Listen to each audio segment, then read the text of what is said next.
Sénégal et le Nigeria éliminés, nos pronos et nos prédictions pour les quarts de finale de la CAN. Le Mali face au Sénégal, le Mali héroïque face à la Tunisie réduit à 10, ça a été des soldats, voilà, tout Diarra simplement. héroïque.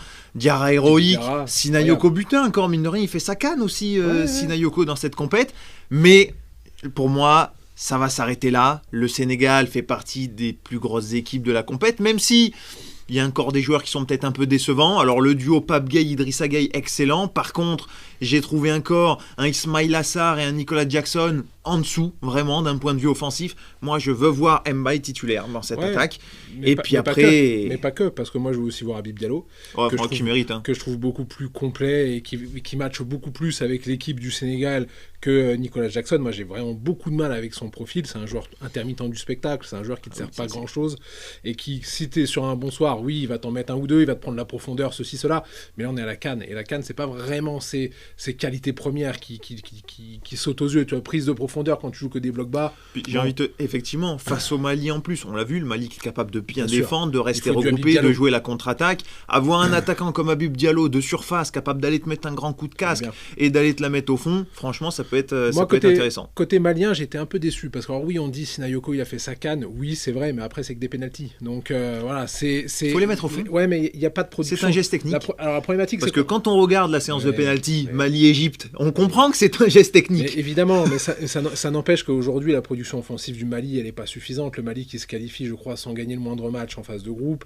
Là, tu as ce scénario contraire parce que tu prends ce rouge très tôt et tu joues face à une équipe de la Tunisie qui a été honteuse. Donc, on va dire que le Mali, pour l'instant, est une bonne étoile.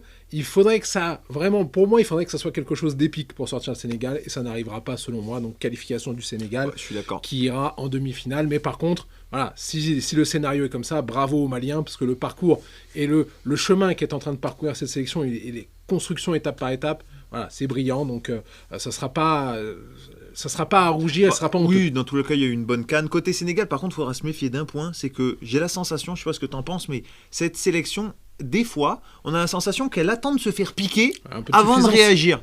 Et face à un Mali qui défend bien, ça peut être, pourquoi pas, une carte à jouer. Qualif du Sénégal. Le Cameroun face au Maroc, ça sera l'occasion de retrouver notre meilleure confiance de ces quarts de finale de la CAN. Rendez-vous, notre petit canal prono qui est dispo dans la bio de notre chaîne. Tu cliques dessus, tu demandes ton adhésion, on accepte tout le monde. Tu retrouveras nos meilleures confiances sur le tennis, le foot et la NBA quotidienne. L'Algérie face au Nigeria. Attention, parce que là, tout le monde prévoit la mort pour la sélection algérienne. On les envoie à l'abattoir. On leur explique que Lookman, c'est le ballon d'or de 2026, que Osimhen, c'est le meilleur attaquant d'Europe, que Bassès, c'est le meilleur central aussi du top 5 des championnats européens. Attention quand même. Faut pas forcer. Faut pas forcer, monsieur. Moi, je veux bien cette équipe du Nigeria, elle fait peur, ceci, cela, il n'y a aucun problème. Mais elle a affronté qui jusqu'à présent, cette équipe du Nigeria ? Elle a affronté personne. Et l'Algérie, de toute façon, va y aller avec la fierté, va y aller avec le cœur. On va essayer d'aller chercher quelque chose de cohérent. Et si jamais on doit rendre les armes face à ce grand Nigeria, eh bien, on le fera avec les honneurs et on le fera avec fierté. Donc forcément, c'est un match, pour parler un petit peu de l'aspect sportif, l'Algérie qui... face à la RDC, moi j'ai trouvé encore une fois que c'était très limité. Offensivement parlant, c'est compliqué. J'ai été assez surpris de voir un Riyad Mahrez sortir très tôt. Parce que c'est pas la première fois. C'est pas la première fois. Alors est-ce que c'est physique ? Est-ce que c'est ceci ? Est-ce que c'est cela ? Mine de rien, forcé de constater, et j'en suis le premier catastrophé, il faut que Bagdad Bounedjah soit titulaire parce que quand tu joues face à des équipes un petit peu regroupées, alors on a tendance à le dire, il te faut un frigo devant.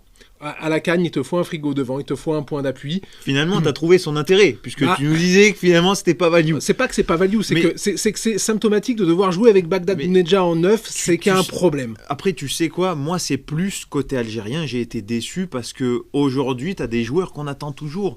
Un Amoura, on l'attend toujours, parce qu'il a pas démarré sa CAN, en fait, encore. Compliqué, ouais. Et même un Maza a pas été incroyable face à la RDC, d'ailleurs. Exactement, qui a été incroyable jusque-là, mais face à la RDC, tu vois, il a été quand même bien positionné moins... en numéro 9, comme ça, c'est pas son poste. Dans ce cœur du jeu, mais il est pas vraiment numéro... il est 10, il est 10 avec Amoura devant, parce que t'as Shaibi, du coup, côté gauche. Mais objectivement, aujourd'hui, dans le cœur du jeu, on les a très peu trouvés, et cette équipe algérienne a très, très bien démarré le match, mais de Benasser encore. Ça a été compliqué, et surtout plus le match avance, plus tu sens que physiquement c'est compliqué et ça subit un petit peu.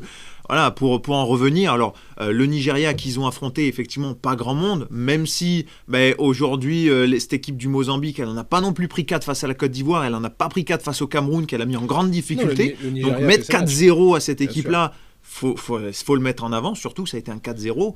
Pour moi, ça a été l'équipe la plus impressionnante jusque-là. Elle monte en puissance et la victoire 4-0, elle est nette et sans bavure. C'est-à-dire que le Mozambique n'a pas existé dans le match. Je trouve qu'en plus, la grosse force du Nigeria et qu'aucune autre sélection à l'instant T n'a, c'est cette relation milieu-attaque. C'est-à-dire que la relation Ademola Lookman, quand il est positionné en 10 avec Victor Osimhen et avec la structure de l'équipe autour, il n'y a pas collectivement mieux jusqu'à présent. C'est-à-dire qu'on a vu la Côte d'Ivoire, il y a des choses intéressantes, mais c'est pas à ce niveau-là encore.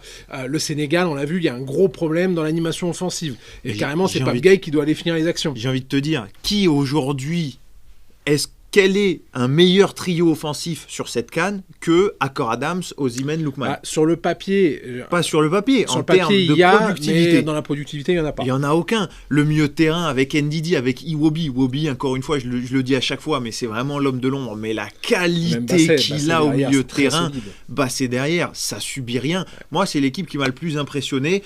Et je la vois aller se qualifier face à cette équipe algérienne. Voilà, qui a de la qualité, mais pour l'instant, c'est trop juste. Et ça manque d'armes. Pour moi, offensivement parlant, ton jeu, il est trop lisible. Ça manque d'armes. Il y a eu beaucoup de ballons par-dessus face à la RDC. Et on a vu que c'était trop limité. Et face à un gars comme Bassé derrière... Tu pars sur le Nigeria moi, qualifié. Je pars qualification de Nigeria. Et attention à ce Nigeria. Moi, ça sera qualification de l'Algérie. Et en même temps, tu ne peux pas dire autre chose avec ce maillot. Je ne change pas mon pronostic que je vous avais fait sur le parcours. Pour le et match. Je vais vous dire, les gars, le supplément d'âme, le petit Boulbina, la petite patte droite qui va rentrer fin.